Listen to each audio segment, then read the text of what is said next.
Have you ever found yourself wondering if there's more to life than what we see and touch? Picture this: a man celebrated across the world, wealthy beyond need, embraced by a loving family, and yet profoundly hollow inside. That man was Leo Tolstoy, a literary titan who faced one of the deepest existential crises ever recorded. His questions weren't abstract musings. They were raw wounds bleeding from the soul.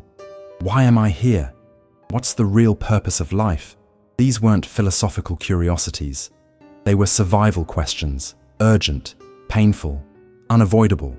We live in a time where success is measured in followers, wealth, and image.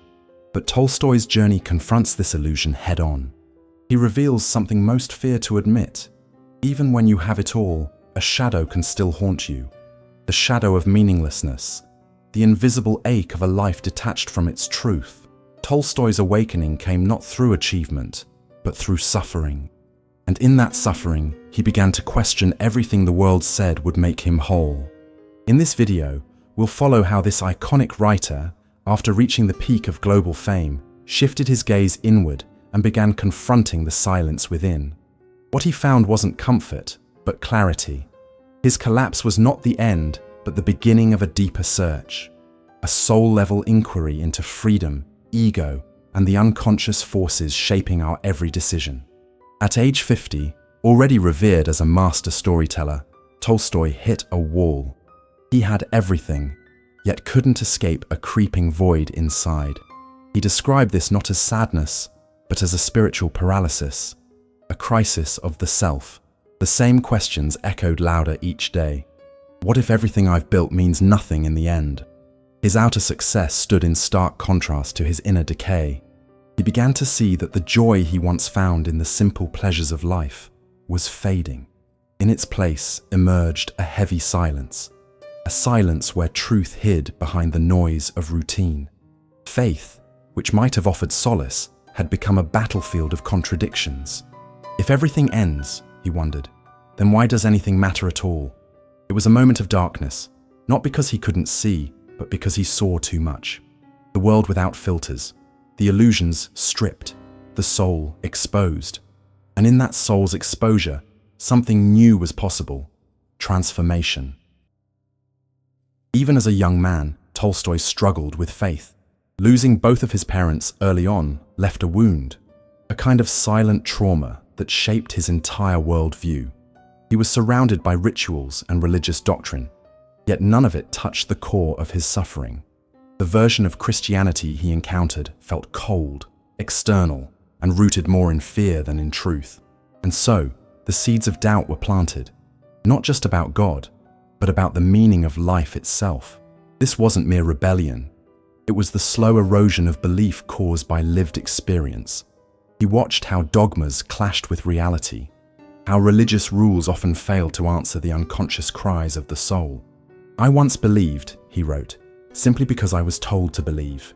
But the deeper he lived, the more the shadow of contradiction grew. The truth, it seemed, was not found in tradition, but in something rawer, something earned through pain. His internal struggle wasn't just personal, it reflected a universal dilemma, that invisible war between inherited beliefs and lived authenticity, between what we're taught to trust and what we actually feel. Many of us carry that same burden. We go through the motions, we recite the mantras, but deep down, a quiet voice keeps asking, is this really it? For Tolstoy, this question wasn't philosophical, it was urgent.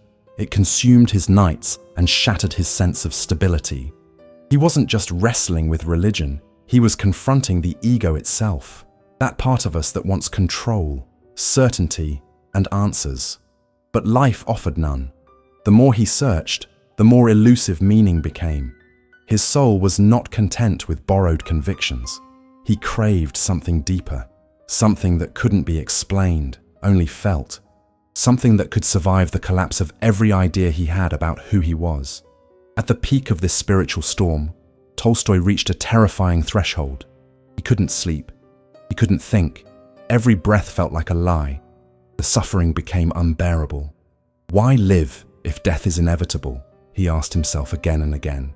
And for a time, there were no answers, only the weight of emptiness, pressing down like gravity on the soul. He walked the edge between life and non-existence, held back only by the thinnest thread of hope. In his memoir, Confession, he reveals how he would hide the ropes from himself, afraid of what his unconscious mind might do in a moment of despair. He described himself as emotionally fragmented, like a child overwhelmed by a world too vast, too hollow. That abyss, the one so many silently visit, nearly swallowed him. But what makes Tolstoy's descent so powerful is that he didn't numb it. He didn't look away. He faced the darkness, and in doing so, revealed something sacred. That the path to awakening often begins with the unraveling of everything we thought was true. It is through the collapse of the old self that the soul begins to breathe again. After descending into the depths of crisis, Tolstoy did what many of us instinctively do. He turned to knowledge. He searched through books, philosophies, and scientific theories hoping they would rescue him from the darkness.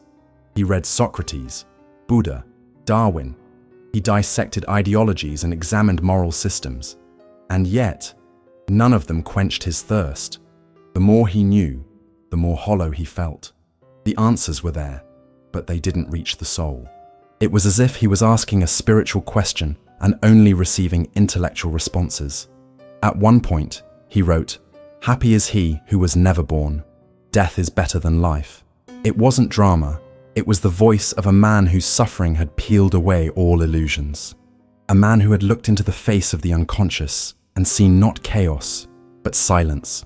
Science told him we were just clumps of energy, biological machines meant to reproduce and die. No soul, no meaning, no afterlife, just entropy. This left him not enlightened, but exiled. Exiled from hope, from faith, from any truth deeper than cellular decay. In Darwin's theory, he found a mirror for his own despair. We are valuable only while we're healthy, he observed. And once the body weakens, society discards us. This utilitarian view of life, the idea that we're nothing but functional organisms, offered no consolation, only a colder, more brutal shadow of existence. Where was the soul in this equation? Where was the freedom, the self, the divine whisper that once gave life its glow? And then came the parable, a story that haunted Tolstoy like a recurring dream. A man flees from a wild beast and falls into a well. At the bottom, a dragon waits with jaws wide open. Above, the beast snarls. Desperate, the man grabs a fragile branch halfway down the pit. As he hangs, two mice, one white, one black, begin gnawing at the branch. Certain death above, certain death below. And yet, he notices drops of honey on the leaves and begins to lick them.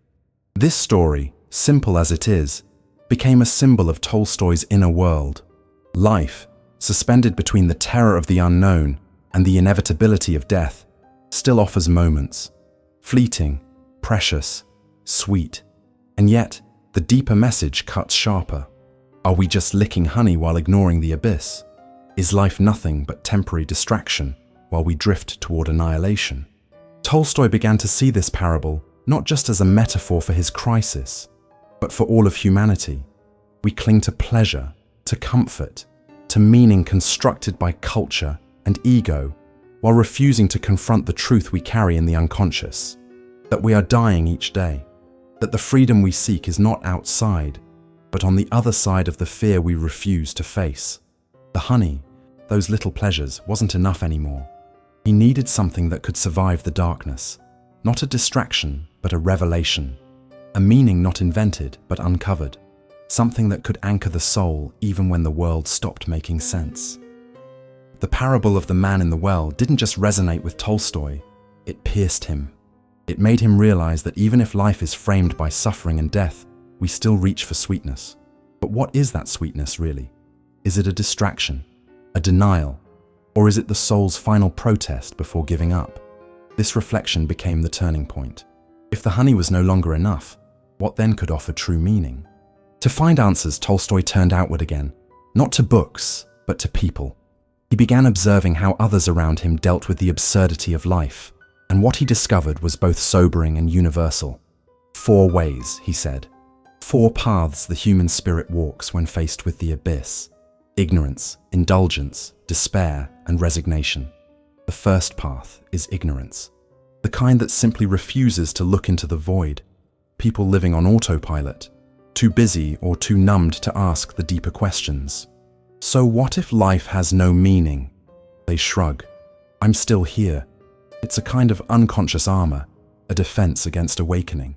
But for Tolstoy, this wasn't freedom. It was avoidance, a life lived without ever meeting the self. Then came indulgence, the pursuit of pleasure, success, comfort, a life built around licking the honey while pretending the dragon doesn't exist. In modern terms, dopamine hits, luxury escapes, curated happiness. Tolstoy saw this path as seductive but hollow. It fed the ego, but starved the soul. It offered momentary peace, while silencing the truth that lives in the shadow of our desires. The third way was the most dangerous: despair, for those who see the darkness clearly, but can't find a way through. These are the souls who, like Tolstoy at his lowest, flirt with the edge of life itself, who see no point in continuing, who mistake suffering for failure and silence for abandonment. And yet, Tolstoy refused to surrender to this path.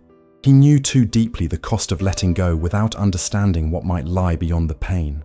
Finally, there was resignation, the quiet acceptance that life is meaningless, but still choosing to live, a kind of numb endurance, where one no longer searches, no longer fights, no longer hopes. Tolstoy found this response the most haunting of all, not because it was wrong, but because it was so empty. A soul that has stopped seeking is a soul half asleep. It isn't freedom, it's quiet decay. And so, Tolstoy stood among these four paths, but found himself unsatisfied with each. He had tasted ignorance, indulged in excess, touched despair, flirted with resignation.